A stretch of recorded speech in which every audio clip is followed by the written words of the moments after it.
नमस्कार. Mission fit महाराष्ट्रामध्ये fat loss सिरीजचा आज 8वा दिवस आहे. हेल्दी ब्रेकफास्ट केलं आणि जिमला पोहोचलो. हाय हॅलो झालं की लगेच दर्शन घ्यायचे. बजरंग बलींचे दर्शन घेतलं की एनर्जी मिळते. नंतर लगेच फायर कट घेतला फॅट लॉससाठी एक स्कूप आणि फायर बूम प्री वर्कआउट घेतलं एनर्जीसाठी आणि मसल पंपसाठी. त्याच्यानंतर तुम्हाला मी चेस्टच्या वॉरमध्ये घेऊन आलो आहे. पहिला सेट केला मी फ्लॅट बेंच प्रेस, याचे 3 सेट करायचे. दुसरा सेट केला मी केबल क्रॉसओव्हरवरती आपण करतो केबल फ्लाय आणि इम्पॉर्टंट आहे रेंज ऑफ मोशन चांगलं पाहिजे याच्यात.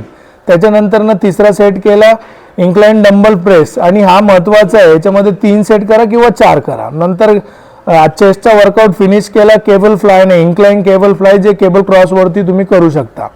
नंतर आपले 2 स्कूप घेतले फायर मोनोहायड्रेट क्रेटिनचे आणि घरी पोहोचलो. घरी पोहोचून लंच केला. लंचमध्ये अंडा भाकर घेतली, आज हिरवी भाजी नव्हती म्हणून. नंतर संध्याकाळीचं स्नॅक केलं अंडा ओट्स आणि पटापट जिमला पोहोचलो. हाय हॅलो लगेच बजरंग बलींचे दर्शन घेतले. आज लगेच वॉक केला. 30च मिनिटं वॉक केला आज, कारण की आज पाणी लवकर आलं, पाऊस आलेला म्हणून. आणि घरी पोहोचलो, परत सेम अंडा भाकर घेतली आणि आजचा दिवस संपवला. जय